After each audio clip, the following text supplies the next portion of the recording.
1985. Le talentueux Frank Miller, à qui l'on doit notamment un fabuleux travail de refonte sur le personnage de Daredevil chez Marvel, s'apprête à atteindre le cap de la trentaine, le rendant ainsi plus vieux que le héros de son enfance, Batman. Vivant plutôt mal ce constat, le papa d'Electra Natchios décide d'agir et propose à Dick Giordano, rédacteur en chef DC Comics, d'imaginer dans un futur proche la toute dernière aventure d'un Batman vieillissant.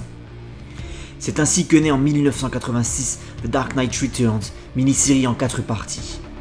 Le chef-d'œuvre de Frank Miller ne fera pas que révolutionner le Batverse, mais contribuera surtout à faire basculer l'univers entier de la bande dessinée américaine dans une période pessimiste et brutale initiée par le Watchmen d'Alan Moore un an avant lui, et que l'on finira par baptiser l'âge sombre du comic book.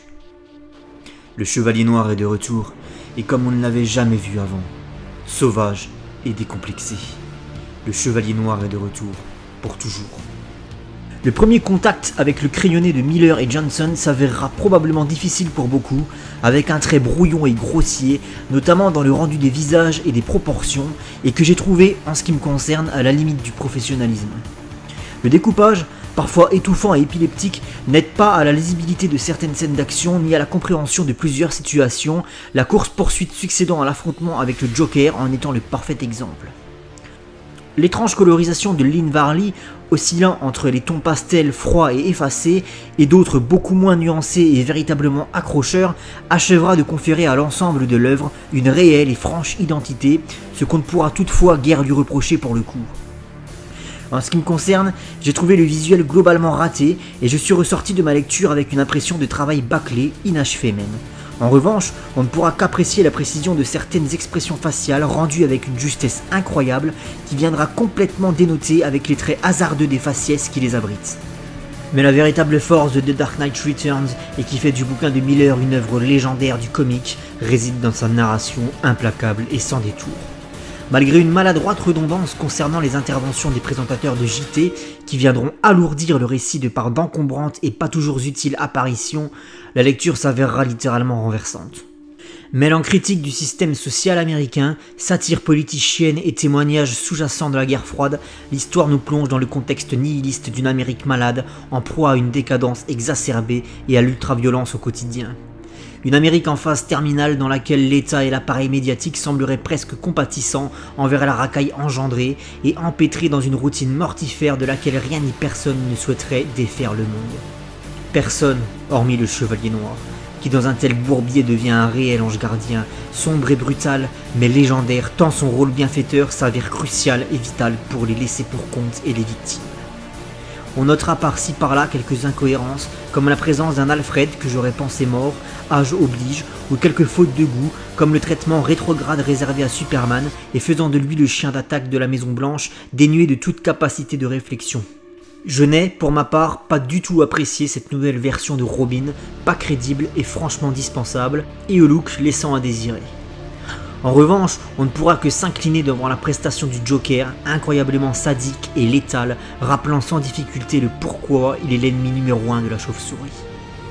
En bref, malgré un manque d'esthétique particulièrement flagrant, The Dark Knight Returns parvient à prendre au trip et son lecteur en otage, de par ce qu'il raconte, et l'on comprendra rapidement en tournant les pages, le cœur battant et la bave aux lèvres, ce pourquoi il restera à tout jamais gravé dans l'histoire de la bande dessinée américaine.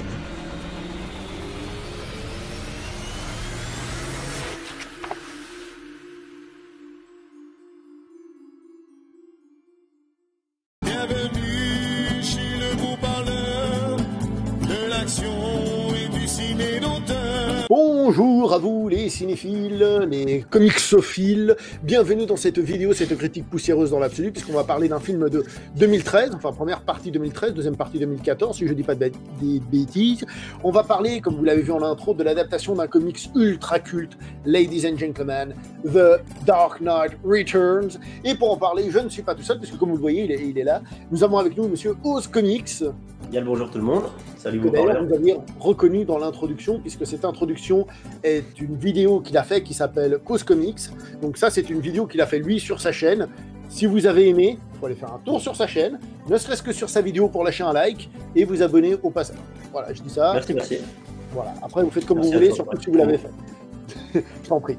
Alors, On va parler donc de cette adaptation, et c'est un petit peu compliqué, je trouve, parce que forcément, le comics, il est ultra cultissime, hein, ça arrive souvent dans certaines œuvres. L'original, c'est quelque chose de très fort, d'intemporel et tout, mais l'adaptation, ce n'est pas le comics, tu vois ce que je veux dire? Donc c'est un petit peu compliqué d'évaluer tout ça, et donc parler du scénario, on va le faire évidemment, mais avant tout, je pense qu'on va se tourner vers ce qu'apporte le côté adaptation en film d'animation. Je suppose qu'on va partir là-dessus, si tu es bien d'accord, évidemment. Oui, y a pas de problème, ouais. Alors, toi qui es très critique justement sur l'animation Warner et tout, à cette époque-là, ça te paraissait comment? Bah, le film est sorti, parce que tu avais dit 2013-2014, mais moi j'avais 2012, donc on a peut-être pas les mêmes... Je regarde sur le DVD, mais moi j'avais... Ouais, j'ai 2012 pour mon coup. Ah, moi j'ai regardé sur Google, mais peut-être Google m'a menti. Ouais. Bref, de toute façon, c'est de par là-bas. Ouais. Voilà. Et à cette époque, l'animation, faut savoir qu'elle est, elle est fluide, elle est jolie, quoi. Je veux dire, actuellement, en 2020, on a des choses qui sont, pour certaines, beaucoup moins bonnes que cet animé Dark Knight Returns en 2012. Donc il y a eu une baisse au niveau de la qualité de l'animation chez Warner Bros Animation. Alors j'explique pas les raisons, il y a eu des changements de réalisateurs, hein, des changements d'équipe. Alors ça peut peut-être expliquer en partie cette baisse de qualité.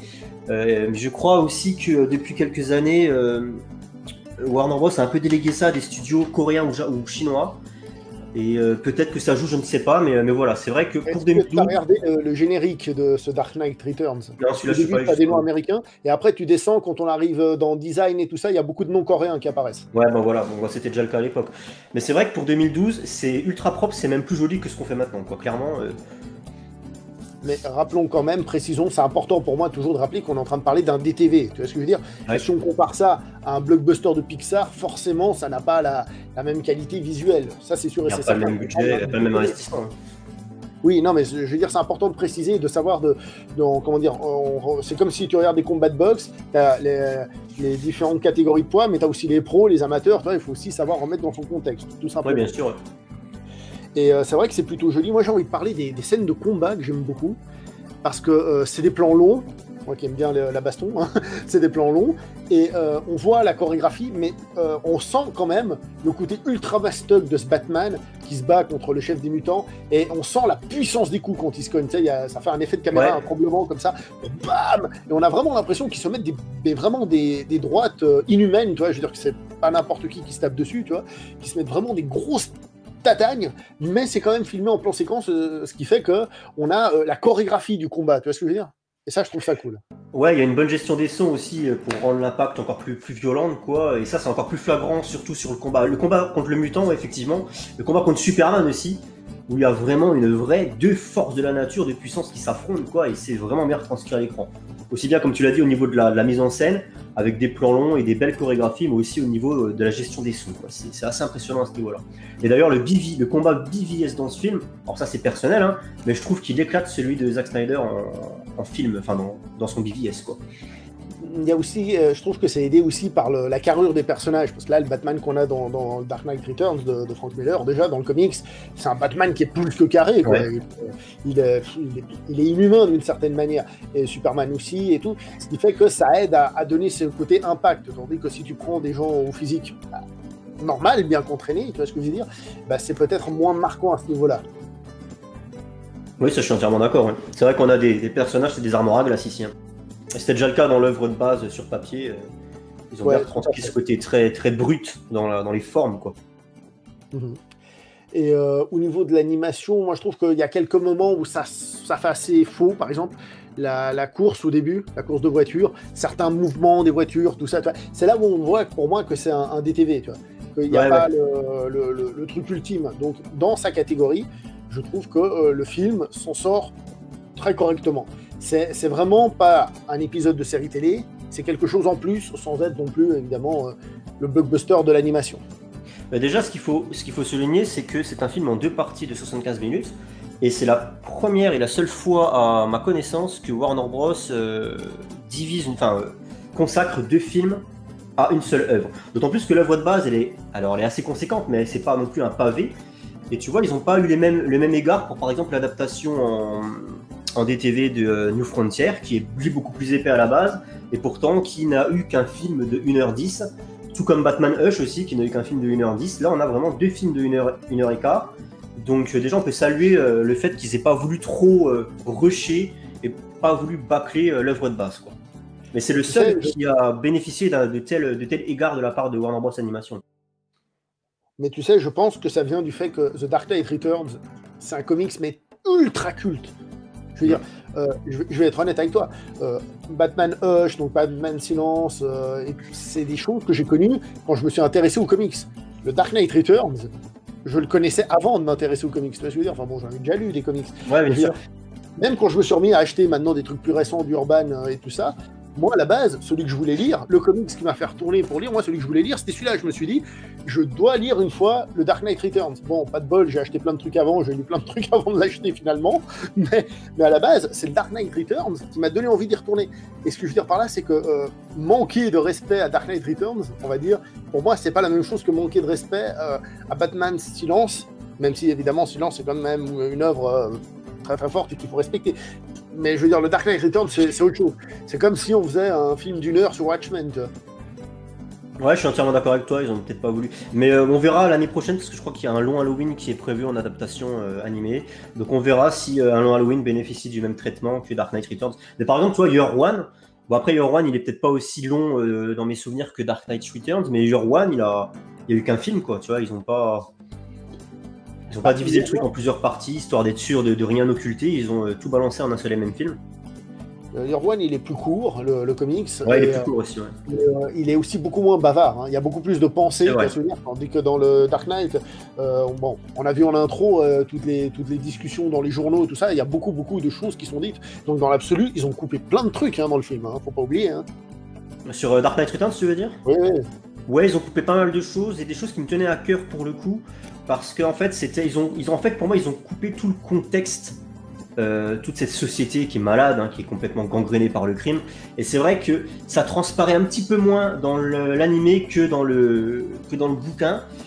Pour citer que ça, il y a un passage moi dans le bouquin qui m'a clairement marqué. Tu sais, c'est cette mère de famille qui grâce à elle est serveuse, et grâce à un pourboire d'un client, elle explique qu'elle a acheté de la gouache pour son enfant qui a 5 ans et qui commence à dessiner. Et elle explique que voilà, en très gros, elle a acheté ça comme... Enfin, pour elle, c'est vraiment une exception, parce qu'elle n'a pas de sous.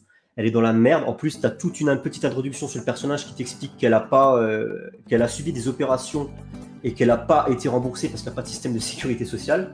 Donc en très gros, c'est un personnage qui est pauvre et elle s'est permis d'acheter avec le pourboire d'un client à son boulot de la gouache à son enfant, et dans la même séquence, le métro qu'elle prend pour rentrer chez elle explose. Voilà. C'est-à-dire qu'elle meurt dans d'atroces souffrances, et tu vois, c'est tout ça en une seule page, et c'est incroyable cette brutalité que tu as dans l'œuvre de base, dans l'œuvre papier, et qui du coup n'est pas forcément retranscrite de la même manière dans l'animé, pour les raisons qu'on évoquait, c'est qu'ils ont dû occulter certaines choses pour concentrer le sujet, quoi.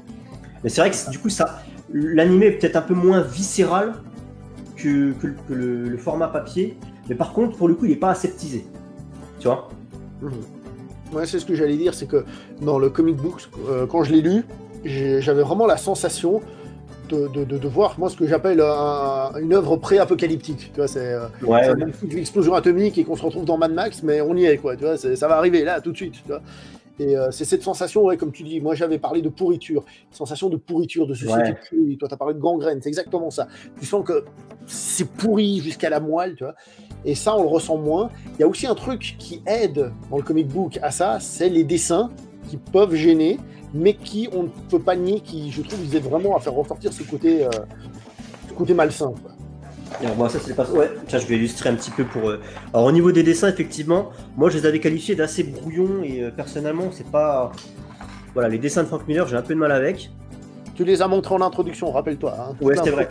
C'est vrai. Mais du coup, il y a un côté très brouillon, et du coup, ça manque de lisibilité par moment sur certaines séquences. Tu vois, et c'est ce que tu retrouves pas dans l'animé, parce que dans l'animé, forcément, bon, bah, c'est avec l'animation Warner Bros. Donc, du coup, le chara design, tout ça, la direction artistique, elle est beaucoup plus mainstream. C'est beaucoup plus classique, et donc ça ôte peut-être un petit peu d'identité visuelle à l'œuvre de base pour la casualiser entre guillemets, mais je comprends cet argument, ouais. Le fait qu'il y ait peut-être un peu moins d'identité. Je suis d'accord avec toi totalement, là où on perd un peu dans le comics, on en gagne quand même dans l'animation parce que on gagne en qualité visuelle, en rendant plus facile d'accès d'une certaine manière, mais aussi en rendant plus facile à suivre parce que je trouve que au-delà simplement de la qualité des dessins, c'est un truc que j'avais aussi ressenti dans Year One. Il y a des fois d'une case à l'autre, t'as l'impression que t'as pas tout compris au mouvement ou un truc comme ça. C'est ça, exactement. Parfois, c'est pas hyper grave, mais quand même. Et donc je trouve qu'à ce niveau-là, l'anime, en effet, il le rend plus mainstream, mais il arrive en même temps à bien traduire l'œuvre de cette manière-là. Bon, en fait, moi j'avais noté ce que perd en visuel, l'identité que perd visuellement le passage à l'animé par rapport à l'œuvre de base, elle regagne une identité mais sous la forme sonore, tu vois, grâce notamment à la musique. Je sais pas si tu avais prévu de parler de la musique ou pas, mais pour moi, tu vois, du coup, on perd peut-être cette identité visuelle qui était propre à Miller, après qu'on aime ou qu'on n'aime pas, mais par exemple, pour les nouveaux venus dans l'univers d'ici, moi je leur conseillerais de regarder l'animé et peut-être si le discours leur a plu, si le message leur a plu, d'aller chercher quelque chose de plus profond dans la version papier. Mais c'est vrai que quand tu arrives dans le monde des comics, il faut éviter de lire Dark Knight Returns en premier parce qu'honnêtement, les dessins, ça peut te faire décrocher. Et puis tu vois, il y a une séquence, moi c'est la séquence avec Carrie Kelly et puis donc la nouvelle Robin, et puis les deux nains là, les deux nains explosifs là, les deux espèces de poupées explosives là, bah, toute cette séquence là où ils se battent sur un grand 8, et ben voilà, sur les montagnes russes, et ben dans l'animé tu comprends l'action, voilà, c'est explicite quoi. Et par contre dans le bouquin, honnêtement, je savais pas ce qui se passait. C'était brouillon au possible et je ne comprenais pas la séquence quoi. Du coup, l'animé corrige pour moi ces défauts qu'il y avait dans l'œuvre de base. Je suis assez d'accord. Bah, parlons de la musique, maintenant qu'on a parlé de l'animation, je suis d'accord avec toi, parlons de la musique. Bah, la musique, c'est fait par un gars que t'aimes un petit peu. Ouais, Christopher Drake, c'est un compositeur qui est habitué aux productions animées Warner Bros Animation. J'avais fait une petite vidéo sur lui pour expliquer un petit peu, pour présenter un petit peu les films sur lesquels il avait travaillé. Il a fait que de l'animé jusqu'à présent. Malheureusement pour moi, j'aimerais bien le voir au cinéma, mais bon, ça c'est un autre débat. Mais voilà, il est très spécialisé. Pour moi, Christopher Drake, c'est peut-être le compositeur le plus à même de nous livrer une vraie BO d'un film Batman ou Superman ou Wonder Woman, bref, concernant l'univers DC. Et là, il a empreint Dark Knight Returns d'une composition qu'il n'a pas l'habitude de faire, qui est quelque chose d'assez électro, une électro un peu cradingue, une électro un peu, toi tu parlais de pré-apocalyptique, hein, c'est ça, une électro un peu apocalyptique, tu vois, c'est pas vraiment de la musique, c'est une grosse atmosphère, si c'est de la musique parce qu'il y a quand même de la musicalité dans ses notes et tout, mais c'est quand même une ambiance sonore qui est ultra lourde, ultra présente, et qui confère à l'œuvre une identité que l'œuvre avait perdue, comme j'expliquais, au niveau des dessins. Voilà, le fait qu'on ait perdu cette identité visuelle, ben on la retrouve au niveau de la musique. Et j'ai envie de dire, le thème principal, il est épique. Il arrive à faire épique. Hein. Ouais. Je sais que moi, par exemple, je suis moins regardant sur la musique, sur les animés, parce que généralement, je la trouve un peu passe-partout, ou alors tu as peut-être une intro, puis voilà. Mais là, je t'avoue que le générique de fin, je l'ai écouté. Et pas qu'une fois. Ouais. J'ai regardé les deux parties d'affilée. Les deux fois, je l'ai écouté. Et la deuxième fois, lors de la deuxième partie, je me le suis remis 3 fois, tellement j'ai aimé.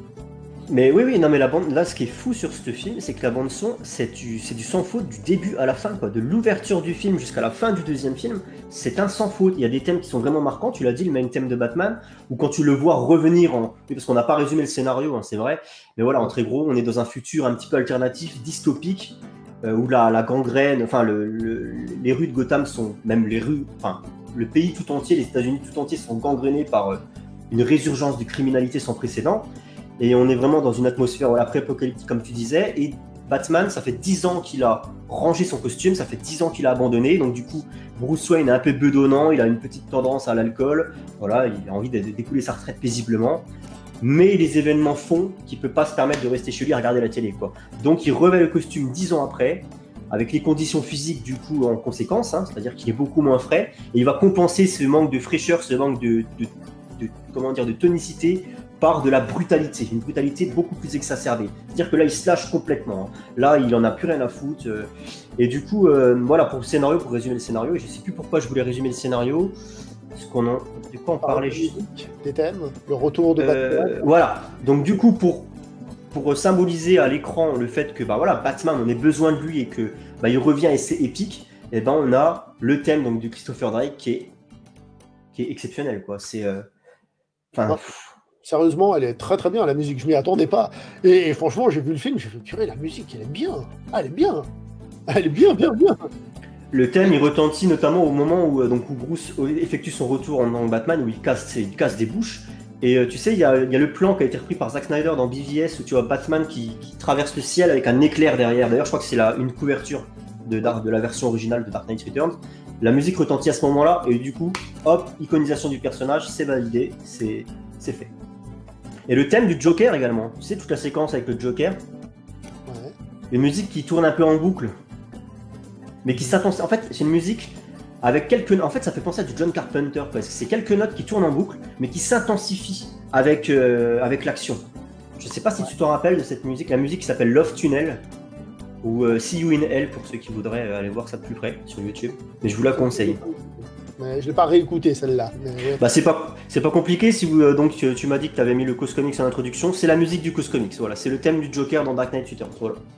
Vous êtes au courant, là. Et, je profite, puisque tu l'as évoqué, rappelons quand même que le Dark Knight Returns, l'histoire du Dark Knight Returns, le comics, a inspiré entre autres, bah, évidemment BVS de Snyder, hein, même son Batman tout court dans Snyder, mais BVS pour le combat. Il a inspiré aussi Joker, le film avec Joaquin Phoenix. La scène où il est dans le talk show, tout ça, c'est tiré de Dark Knight Returns, différemment, mais c'est ça l'idée. Et il a aussi inspiré Christopher Nolan, hein, je veux dire, Dark Knight Rises, Batman qui est à la retraite, qui sont un peu vieux et tout, mais qui doit revenir, et plein d'autres détails. C'est tiré de ce comic book-là, c'est dire l'importance qu'il a dans la mythologie Batman, quoi. Ouais, c'est ça, exactement. Ouais. Bon, puisque Dark Knight Returns, c'est pour resituer un petit peu l'œuvre dans son époque. On sortait des années 60 avec le Batman d'Adam West qui était très haut en couleur, qui était burlesque, hein, voilà, c'était de la comédie, c'était pif paf boum, voilà. Après, dans les années 70, il y a eu un premier travail de réhabilitation de Batman dans un univers un peu plus nocturne et on a refait de Batman un personnage qui sortait la nuit et qui était solitaire, un peu plus sérieux. On a refait du Joker un vrai criminel parce que dans les années 60, c'était c'était un clown facétieux, c'était un mec qui faisait des blagues et qui était dans les plus dans la farce qu'autre chose, quoi. Donc dans les années 70, on a eu un retour un petit peu aux sources pour Batman qui s'est opéré, et puis Dark Knight Returns en 85, c'est lui qui a terminé le travail, terminé de réhabiliter le Batman et de l'inscrire dans un univers sombre en fait. Et si Batman est devenu ce personnage sombre, c'est en partie grâce à cette œuvre. On peut préciser, tant qu'on y est, que quand tu as dit qu'il est redevenu un peu nocturne et tout pendant cette période, c'était Neil Adams qui était aux commandes, et c'est lui qui, avec son célèbre run qui a été édité en français, a peu à peu réassombri le personnage. Je tiens quand même à préciser, si vous le lisez, pour avoir essayé, que le début, c'est quand même assez léger. Hein. Ouais, c'est la transition entre l'âge d'argent et puis le début de l'âge de bronze, quoi. Donc c'est... Ouais, mais je veux dire, essayez pas de le lire en disant ouais, je veux lire une œuvre super sombre, parce que là, non.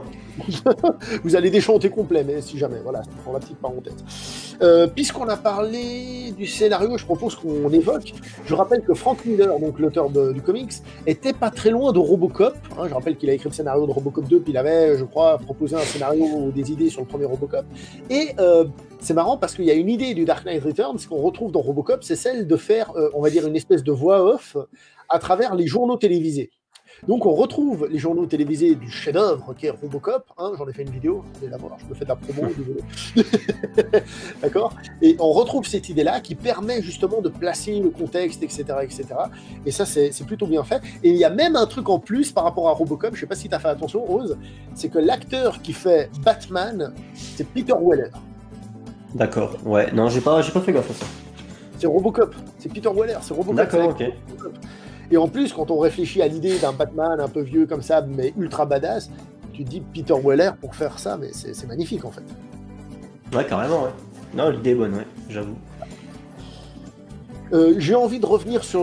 bon, il y a plusieurs trucs qui sont intéressants dans l'histoire du film, c'est parce qu'on touche à peu près à toute la mythologie de Batman, hein, à peu près, je veux dire, on va retoucher tout ça, c'est-à-dire on aura Double Face, bon, pas tout évidemment, mais on aura Double Face, on aura même Catwoman qui fait une apparition, toi qui es fan de Catwoman, je crois que tu dois pas beaucoup l'aimer dans ce film. J'aime pas, il y a plusieurs choses que j'aime pas, parce que c'est vrai que pour l'instant je suis dithyrambique avec l'œuvre de Miller, mais il y a beaucoup de choses que j'ai pas aimé dans l'œuvre de Miller. Tu parlais de la présentation cette narration sous forme de JT, quoi. Alors là, dans l'animé, c'est peut-être moins impactant, c'est peut-être un peu moins lourdingue que ça a été le cas dans l'œuvre papier, parce que c'est vrai que dans le comics, putain, c'est insupportable, quoi. Toutes les 2 pages, tu as un présentateur JT qui t'explique ce qui se passe.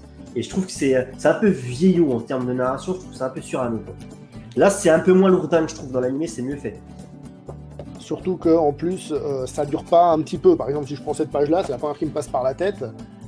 Vous voyez, ici, il y a tout ça à lire. Ouais. Mais Donc, surtout pour t'expliquer des choses que tu lis... quoi qu'il arrive, juste après, quoi. Je reprends l'exemple de la nana qui se fait exploser dans le métro. Ben, voilà, t'as pas besoin qu'on t'explique qu'elle s'est fait exploser dans le métro, parce que tu l'as vu en direct, la scène.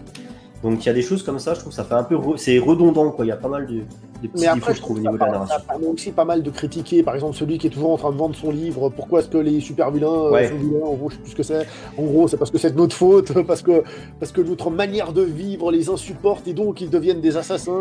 C'est marrant parce que, hélas, on peut encore faire des liens avec notre actualité. Et ça fait un peu peur des fois, quoi. Oui, c'est vrai que c'est vachement transposable à l'actualité de maintenant, je trouve, parce que comme tu l'as dit, effectivement, le fait de narrer l'histoire via des présentateurs télé, ça montre à quel point les médias officiels peuvent se montrer complaisants vis-à-vis de la criminalité. Et je suis désolé, moi, quand j'allume ma télé maintenant en 2020, j'ai l'impression qu'il y a cette complaisance vis-à-vis du terrorisme, vis-à-vis de la criminalité. On dit pas les choses et on trouve toujours des excuses, tu vois. Et ça, c'est insupportable. On est toujours en train de dire, ouais, c'était un mec bien, je comprends pas qu'il soit devenu comme ça. On est toujours en train d'aseptiser le truc et jamais dénoncer vraiment la cruauté, quoi. Et Dark Knight Returns, c'est là où c'était très fort également dans l'œuvre de base et également dans le dessin animé. Je trouve qu'il y a quand même de ça. C'est que, c'est une dénonciation de la complaisance des médias, mais alors surtout des politiques. Alors là, t'es parti un peu dans la politique du comic book, parce que c'est vrai que c'est un comic book qui a été, c'est Frank Miller, qui a été un peu critiqué, même sans doute très critiqué à ce niveau-là.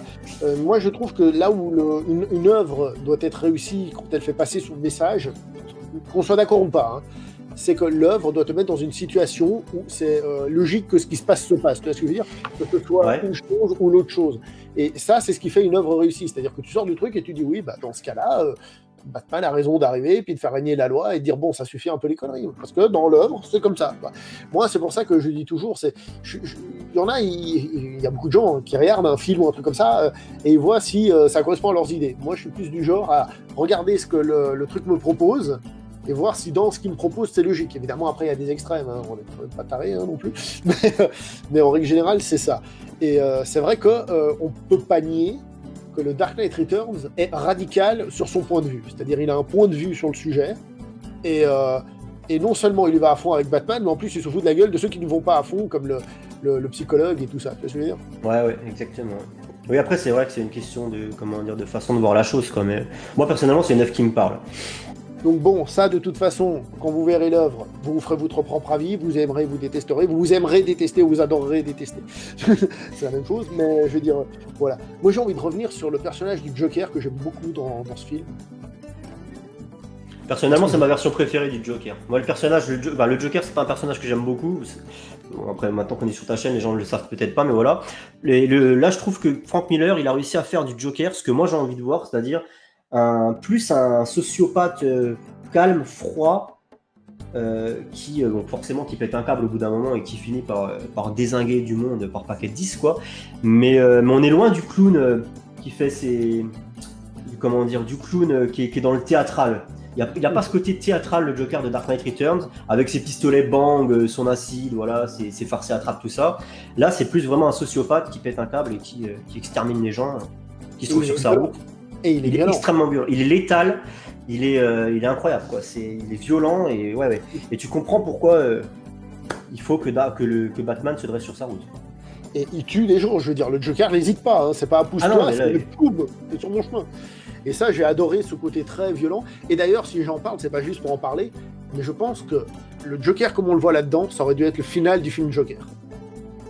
C'est ce que je disais, voilà, c'est pour moi le Joker de Joaquin Phoenix n'est pas le Joker à partir du moment où sur le plateau, à la fin, lors de l'émission télé, il ne tue que par pure vengeance personnelle, là où le Joker de Dark Knight Returns, qui lui également participe à un talk show, tue absolument tout le monde dans la foule, voilà. C'est-à-dire il tue tout le monde, voilà, c'est un terroriste, c'est le Joker, Et une fois de plus, pourquoi est-ce qu'il arrive à foutre le bordel et à se libérer? C'est à cause de la complaisance de ceux qui l'entourent. Voilà, le système médical, le système médiatique, voilà, qui lui donne la parole sur un plateau de télé, tu vois. Enfin.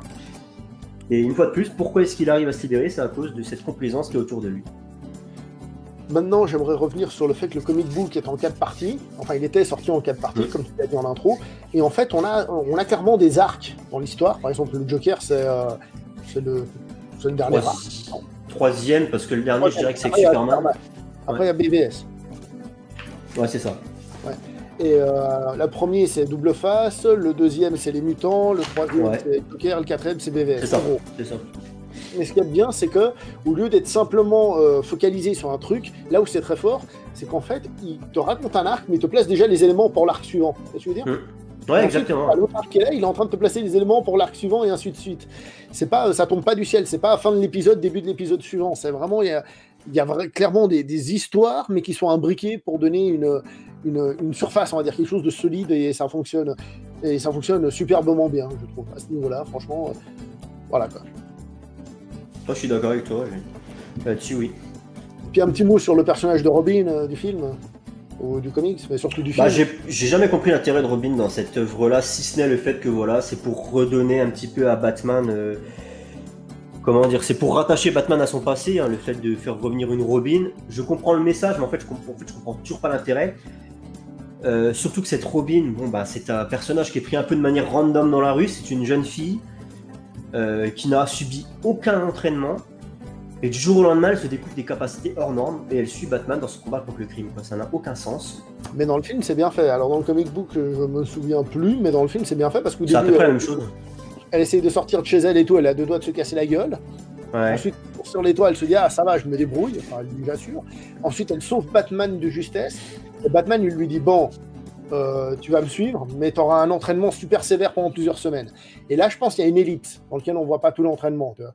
Ouais, c'est ça, ouais. Et puis surtout que Batman, il est toujours dans les remords, hein, à la suite de la mort de Jason Todd, qui nous est expliqué dans le film, et donc forcément, voilà, il fait très attention à elle.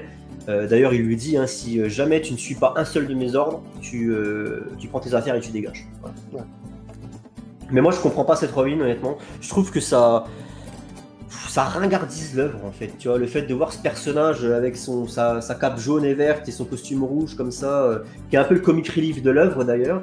Je trouve que ça apporte une légèreté à l'œuvre, donc moi personnellement, j'ai pas envie de voir en fait. Bah, moi personnellement, dans le film, ça m'a pas du tout gêné. Ouais. J'ai trouvé que elle arrivait à s'intégrer de manière naturelle. Tu vois. Je dis pas forcément qu'elle était essentielle, tu vois, on aurait pu faire sans, tu vois. Mais je trouve qu'elle s'intègre de manière naturelle, de manière logique, et ça va dans l'idée du Dark Knight Returns. Tout revient finalement, on reconstruit. Ouais. Mais bon, après, évidemment, chacun son point de vue. Bref, je pense qu'on va pas aller beaucoup plus loin, sauf si tu as encore des choses à dire. Bah, le traitement un petit peu out of character de Superman sur la fin, hein, donc oui, ils en ont fait un petit toutou au service de la Maison Blanche, et j'ai vraiment du mal avec ça, parce que pour moi, le personnage n'est pas compris, quoi. Mais surtout, un Superman qui participe à la guerre américaine, quoi. Ouais, c'est ça. Qui est un seul qui va faire la guerre, quoi. Là... La relation entre Batman et Superman, elle est cool. Elle, pour le coup, elle est comprise, tu vois. Tu vois qu'ils sont potes, même dans l'affrontement, même quand ils sont en train de se foutre des pains. Tu vois qu'ils restent potes, mais je comprends pas pourquoi Superman s'entête à ce point-là à suivre le diktat du président américain, quoi. Enfin... Et précisons, on va pas expliquer pourquoi, mais c'est là qu'on comprend, c'est dans la partie Superman qu'on comprend pourquoi Batman a laissé sa cape au vestiaire, etc., etc. Et... Je me rappelle plus de ça. Si, il le dit. On en parlera en off pour pas tout spoiler quand même. Et il y a un truc, je sais que notre cher ami House Comics, qui est fan de DC, va être content, c'est quand tu lis ça, tu te dis, eh ben dites donc, dans Civil War, ils ont pas inventé grand-chose en fait. Je me rappelle plus, là, pour être franc avec toi, non, ça m'est sorti de la tête, je me rappelle plus du tout de ce passage. Tu le reverras là, ouais. Tu l'as revu en plus là pour... Bah je l'ai revu avant-hier, ouais, mais je suis passé au-dessus. Eh ben on en parlera en off pour pas vous spoiler. Ouais, ça marche. Quoi qu'il en soit, moi je trouve que le film est très bon, franchement très bon. C'est 2 parties d'1h15. Je me suis dit je vais regarder une partie aujourd'hui, enfin hier, et une autre partie le lendemain, et en fait je les ai enchaînés. Pas bam. Ouais. Et voilà. Ça fonctionne très très bien, beaucoup plus facile d'accès que le comic book, moins culte, moins important, moins marquant. Ce n'est qu'une adaptation, mais en tant que tel, franchement, c'est une sacrée réussite. C'est vraiment un très bon film, si on prend tous les films Batman, anime, tout ça, c'est un très bon film Batman qui se place dans le haut du panier pour moi. Après, ça vaut pas Batman contre le fantôme masqué, par exemple, que j'adore, à ne plus savoir en faire, que je trouve parfait. Mais pour moi, c'est vraiment dans le haut du panier de Batman, c'est un excellent film Batman, une excellente histoire de Batman. Après, c'est pas un Batman classique. Mais voilà. Moi, je dirais qu'en termes d'adaptation, effectivement, c'est un cas d'école. En termes d'adaptation réussie, c'est un cas d'école.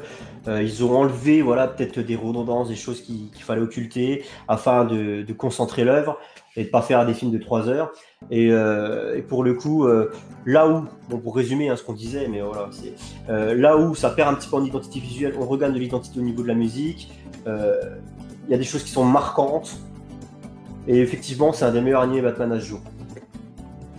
Et si tu le places dans tout ce qui est film, Batman, dessin animé, tout ça, tu le considères comme étant très bon, comme étant juste une bonne adaptation. Enfin, ça, tu en parles comme étant un des meilleurs animés, mais les animés étant des adaptations, moi je dirais en règle générale, dans ce qui est la représentation de Batman sur un écran. Est-ce que tu trouves que c'est très bien, moyen? En ce qui est de la représentation de Batman, c'est très très bon, c'est meilleur que la majeure partie des films qu'on a eu. Ouais, clairement, ouais.